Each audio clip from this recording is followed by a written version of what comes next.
चलिए दोस्तों, आज हम बात करने वाले हैं सौर मंडल के बारे में, यानी वर्ल्ड ज्योग्राफी।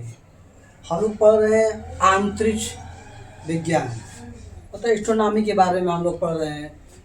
तो ग्रहों का ये चौथा वीडियो है। हम लोग पढ़ रहे हैं सौर मंडल के बारे में। ये जो सौर मंडल का हमारा चौथा वीडियो है, ये पार्ट 4 है। क्या है ये? पार्ट 4 है। इससे पहले हम लोग 3 वीडियो पर क्वेश्चन वाइज बात कर रहे हैं। एक एक क्वेश्चन पर डिटेल में और कॉन्सेप्ट वाइज व्याख्या सहित हम लोग बात कर रहे हैं। क्वेश्चन तो लिखा है 1, 2, 3, लेकिन हम लोग जब व्याख्या करते करते कम से कम 15 से 20 क्वेश्चन हो जाता है। इसके बारे में डिटेल में एक एक चीज़ को डिटेल में हम लोग बात करते हैं कि एग्जाम पॉइंट्स के व्यू से एक भी क्वेश्चन हम लोग का छूटे ना। इसीलिए हम लोग पूरे वर्ल्ड ज्योग्राफी को क्वेश्चन वाइज, उसके बाद फिर मैप के थ्रू डिटेल में पढ़ेंगे। इंडियन ज्योग्राफी को भी क्वेश्चन के थ्रू और मैथ के थ्रू भी, मतलब मैप के थ्रू भी डिटेल में पढ़ेंगे। ऐसे सारे सब्जेक्ट को धीरे धीरे हम लोग पढ़ लेंगे।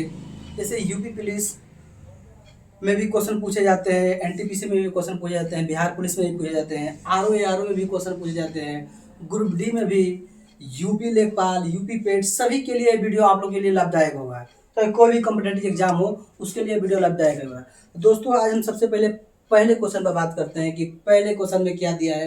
चलिए उसी पर बात कर लेते हैं। देखिए पहला क्वेश्चन जो हमारा है, ये देखिए हमारे सौर मंडल का सबसे बड़ा, देखिए क्या दिया है, हमारे सौर मंडल का सबसे बड़ा एवं सबसे छोटा ग्रह कौन सा है। हमारे सौर मंडल का सबसे बड़ा और सबसे छोटा ग्रह कौन सा है पूछ रहा है।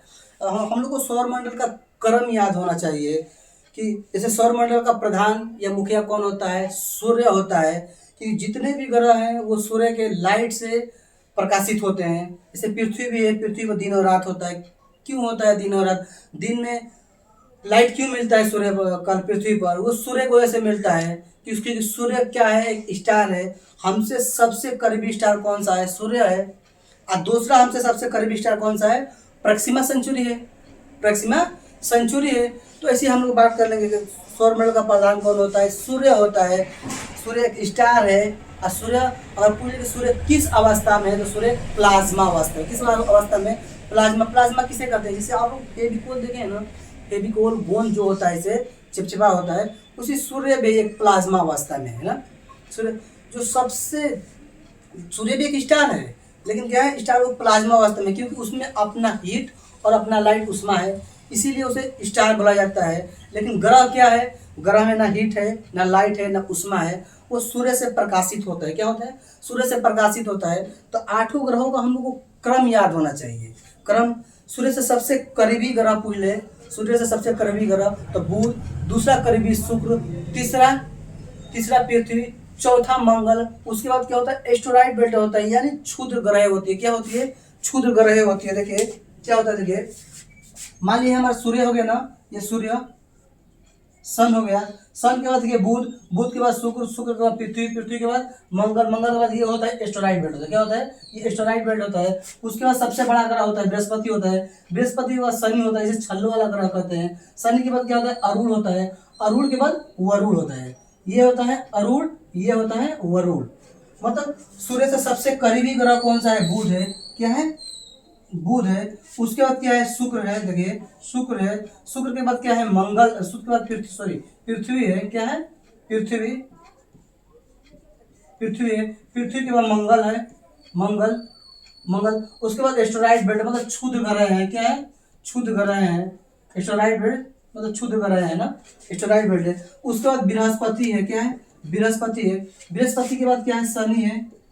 शनि है। शनि के बाद अरुण, अरुण के बाद वरुण। तो ये क्रम आप लोग को याद होना चाहिए। अब पूछ क्या रहा है क्वेश्चन, देखिए हमारे सौरमंडल का सबसे बड़ा एवं सबसे छोटा ग्रह कौन सा है। तो हमारे सौरमंडल का जो सबसे बड़ा ग्रह कौन है? बृहस्पति सबसे बड़ा ग्रह है। और छोटा में कौन है? बुध सबसे छोटा ग्रह है। देखिए बुध सबसे छोटा ग्रह है। ये सबसे बड़ा है। क्या है? ये सबसे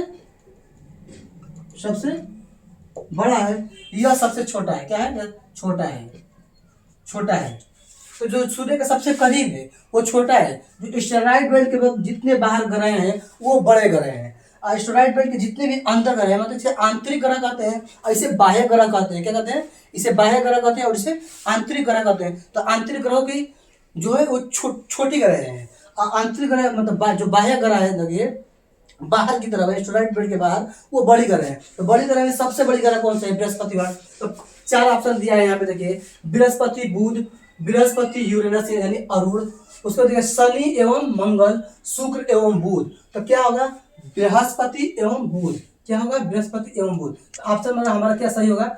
बृहस्पति एवं बुध सही होगा। तो ऐसे दोस्तों सूर्य का क्रम, सूर्य का अगर डेंसिटी में पूछेंगे, डेंसिटी सबसे अधिक किस ग्रह की होती है? तो डेंसिटी सबसे अधिक हमारे पृथ्वी की होती है। क्या होती है?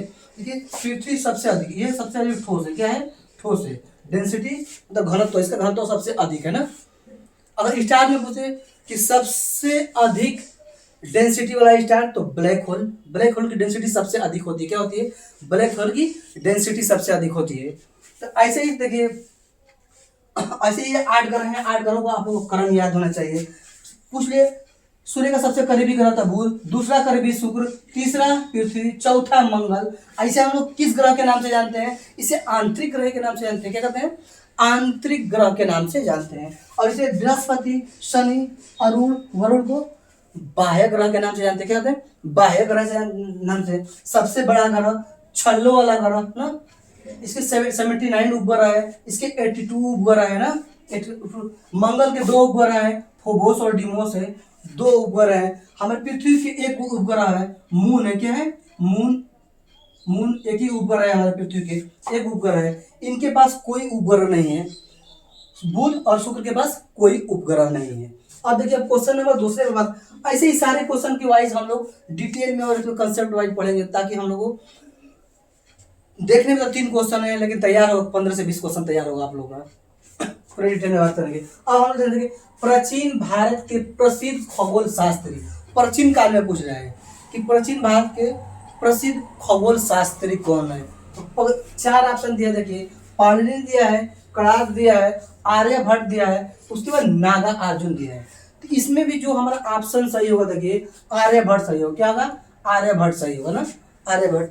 अब हम लोग तीसरे क्वेश्चन पर बात करते हैं, भारत के किस मायोत्तर मतलब देशांतर, मायोत्तर मतलब क्या होता है? देशांतर रेखा के स्थानीय समय को, मतलब मायोत्तर रेखा के मतलब देशांतर रेखा के स्थानीय समय को भारत का मानक समय, देखिए यहाँ पे दिया, देखिए भारत का मानक समय माना जाता है। क्या होता है? भारत का मानक समय माना जाता है। देखिए हमारे भारत क्या है? भारत का अक्षांशीय विस्तार, देशांतरीय विस्तार होता है ना। जैसे देखिए ये हमारा भारत है, यहाँ पे हम छोटा सा भारत बनाते हैं, जगह नहीं है, यहाँ पे छोटा सा हम भारत बनाते हैं। देखिए ये छोटा भारत, क्या होता है? ये जो रेखा होता है, क्या होता है? ये जो एक एक रेखा गुजरती है, इसे हम अक्षांश रेखा कहते हैं। एक भारत के ऊपर से गुजरती है, एक भारत के नीचे से गुजरती है। यहाँ पे जो होता है देखिए देशांतर रेखा होता है, एक देशांतर रेखा, ये गुजरात के समय और ये अरुणाचल प्रदेश से गुजरती है। तो भारत का ये अक्षांश रेखा है और ये देशांतर रेखा, देशांतर रेखा है। पूछ कर रहे हैं मानक समय रेखा, भारत का मानक समय रेखा कि कहाँ से गुजर रही है? देखिए भारत का मानक समय रेखा यहाँ से गुजर रही है, यहाँ से गुजर रहा है भारत का मानक समय रेखा, भारत के बीचों बीच से गुजरी है। भारत के 5 राज्यों से बीचों बीच से गुजरी है। उत्तर प्रदेश हो गया, मध्य प्रदेश हो गया, छत्तीसगढ़ हो गया, ओडिशा हो गया और आंध्र प्रदेश से होते हुए भारत मानक, तो भारतीय मानक समय रेखा कितना है? 82.5 डिग्री। क्या है? 82.5 डिग्री, 82.5 डिग्री। ये क्या है? 82.5 डिग्री पूर्व है। पूर्व क्यों है? देखिए समझिए आप लोग, पूर्व क्यों है? क्योंकि देखिए ये हमारे क्या है? गोलार्ध है। क्या है? ये हमारे गोलार्ध है, मतलब ग्लोब है। ग्लोब को भारत की औसती समझेंगे तब ये भारत के मानक समय रेखा को समझ पाएंगे। देखिए ये हमारे ग्लोब है। क्या हो गया? ये हमारे ग्लोब हो गया। माने ग्लोब के बीचों बीच एक रेखा खींची जाती है, जिसे हम लोग कहते हैं देशांतर रेखा, 0 डिग्री देशांतर रेखा या विषुवत रेखा है। इसे हम लोग क्या करते हैं? 0 डिग्री देशांतर रेखा है या विषुवत रेखा है। क्या कहते हैं? देशांतर रेखा या विषुवत रेखा है। देशांतर रेखा या विषुवत रेखा। देशांतर रेखा के थोड़े ऊपर घिंच जाता है 23.5 डिग्री। क्या कहते हैं? 23.5 डिग्री। इसे क्या बोलते हैं हम लोग? 23.5 डिग्री, 23.5 डिग्री। इसे हम लोग बोलते हैं कर्क रेखा। क्या बोलते हैं? कर्क रेखा। क्या बोलते हैं? कर्क रेखा, कर्क रेखा। इसे नीचे से गुजरता है, इसे हम लोग बोलते हैं मकर रेखा, मकर, मकर रेखा बोलते हैं, कर्क रेखा बोलते हैं, मकर रेखा बोलते हैं। उसके बाद क्या होता है? देखिए कर्क रेखा और मकर रेखा ना, कर्क रेखा और मकर रेखा। तो कर्क रेखा और मकर रेखा। तो उसके बाद क्या होता है देखिए, यहाँ से हमारा भारत गुजरा, क्या गुजरा है, यहाँ से हमारा जो है भारत गुजरा है। जब भारत के बीचों बीच से कौन सी रेखाएं गुजरती है, तो भारत के बीचों बीच से कर्क रेखाएं गुजरती है।